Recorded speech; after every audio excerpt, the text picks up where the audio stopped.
Hello बच्चों, कैसे हैं आप लोग। हम लोग आ गए हैं क्लास 10th के चैप्टर 6 पर, जिसका नाम है ट्रायंगल्स। हम लोग आ गए हैं क्वेश्चन नंबर 5 पर, एक्सरसाइज 6.2 के सीबीएसई न्यू एनसीईआरटी बुक से। क्वेश्चन को जल्दी से पढ़ लेते हैं, समझ लेते हैं, फिर क्वेश्चन को करेंगे। ठीक है। इन फिगर 6.20, मतलब ये फिगर है आपका 6.20, ये दिया गया है। ठीक है, बुक में भी आपका सेम है। सो इसमें हमें बच्चों दिया गया है डी ई, पैरेलल दिया है किसके, ओ क्यू के।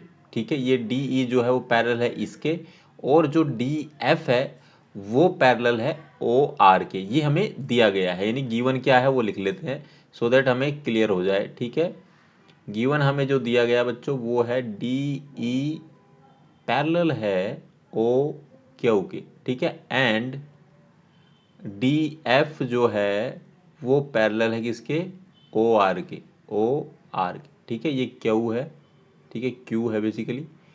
ठीक है, ये हमें दिया गया है। ठीक है बच्चों, यहां तक समझ में आया। So that E F parallel to Q R, हमको शो क्या करना है।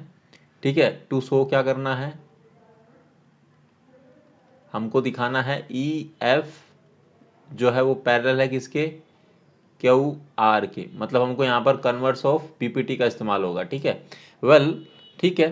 सो हमको मतलब ये अगर हमको प्रूफ करना है यानी शो करना है, तो इसका मतलब हमको दिखाना होगा पी, ये पूरा ट्रायंगल ले लो, पी क्यू आर ले लो।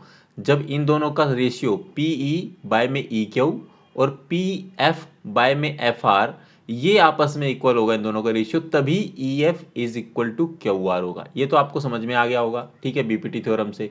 चलो खैर कोई बात नहीं, हम लोग स्टार्ट कर देते हैं। तो हमको पहले दिया है डी ई और पैरेलल दिया है किसके, ओ क्यू के, यानी क्यू आर, क्यू ओ भी कह सकते, जो भी आपको बोलना है। ठीक है, तो सबसे पहले हमारे पास ट्रायंगल आएगा P O Q. So in triangle, बहुत आसान है बच्चों, ठीक है, थोड़ा समझना है, बेसिक अंडरस्टैंडिंग आपकी अच्छी होनी चाहिए। In triangle P O Q, ठीक है, ये हो गया। इसके लिए हमको दिया है डी ई जो है बच्चों वो किसके पैरेलल है, ओ क्यू के। ठीक है, क्लियर है।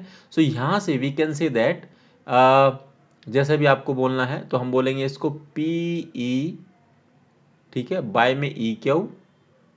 ठीक है, E Q is equal to में पी डी बाय में डी ओ। ऑब्वियसली कैसे, बाय बी पी टी। ठीक है, और ये हो जाएगी इक्वेशन 1, बहुत साफ सुंदर शब्दों में। ठीक है, सो इन ट्रायंगल, हम दूसरा ट्रायंगल अब ले लेंगे। ये वन साइड तो क्लियर हुई, अब दूसरी साइड क्या जाए, पी ओ आर, ये वाला ट्रायंगल लेंगे। क्यों लेंगे, क्योंकि हमको दिया है डी एफ, ये देखो डी एफ पैरेलल दिया है ओ आर के। ठीक है, तो ये वाला ट्रायंगल ले लेंगे। तो in triangle P O R की बात हो रही है अभी। ठीक है, जिसमें हमें दिया गया है डी एफ दिया है पैरेलल किसके बच्चों, ओ आर के। तो यहां से we can say that P F by में F R is equal to में पी डी बाय में डी ओ। कैसे, डी ओ, ठीक है, ये ओ है, बाय बी पी टी। ठीक है बच्चों, ये हो गया आपका इक्वेशन 2। ठीक है, अब ध्यान से देखो, पी ई बाय में E Q is equal to है पी डी बाय में डी ओ, और पी एफ बाय में एफ आर भी इक्वल है, is equal to P D by में डी ओ। तो from equation and 1 2, so from 1 and 2, ठीक है, या इक्वेशन 1 एंड 2 जो भी आपको बोलना है। ठीक है, so we can say that P E by में ई क्यू और इज इक्वल टू में पी एफ बाय में एफ आर। ठीक है, ये हम लोग, ये होगा बेसिकली। ठीक है, सो इससे निकल के आता है। और अगर ऐसा है तो we can say that E F, so E F क्या है, पैरेलल है आपका क्यू आर के। ठीक है, कैसे, कन्वर्स ऑफ बीपीटी। ठीक है, बाय कन्वर्स ऑफ बीपीटी। ठीक है बच्चों, तो यहां पर ये क्या होता है, क्वेश्चन समाप्त होता है। आई होप कि आपको समझ में आया होगा, बहुत आसान था क्वेश्चन को पढ़ना है, क्वेश्चन को समझना है, फिगर से कुछ डरने वाली बात नहीं है, ठीक है ना। क्वेश्चन से कभी डरा जाता है, क्वेश्चन भी कभी बहुत बड़ा होता है, बहुत बड़ा लिखा होता है, but everything is very very easy here, ठीक है। Just you need to understand the basic fundamental and the concept. आपको थ्योरम पता होनी चाहिए, या फॉर्मूला है तो फॉर्मूला आपको पता होना चाहिए, है ना। लॉजिक का गेम है मैथमेटिक्स, है ना, आप लॉजिक लगाएंगे तो हो जाएगा, ठीक है।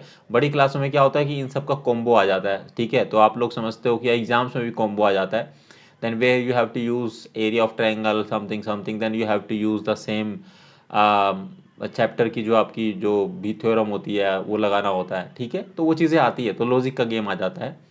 सो क्वेश्चंस को सब ऐसे ही मिला जुला कर बनाया जाता है। So don't worry, everything is easy in math, बस आपको पता होना चाहिए कंसेप्ट के बारे में, ठीक है। सो इसी के साथ ये वाला क्वेश्चन जो है आपका समाप्त होता है। अगर वाला इस वाले क्वेश्चन में कोई भी समस्या है, कोई परेशानी है, कोई डाउट है, ठीक है, तो आप कमेंट सेक्शन में पूछ सकते हैं, ठीक है। हम लोग मिलेंगे अगली वीडियो में, जिसमें हम लोग क्वेश्चन नंबर 6 करेंगे, ठीक है। Thank you very very much.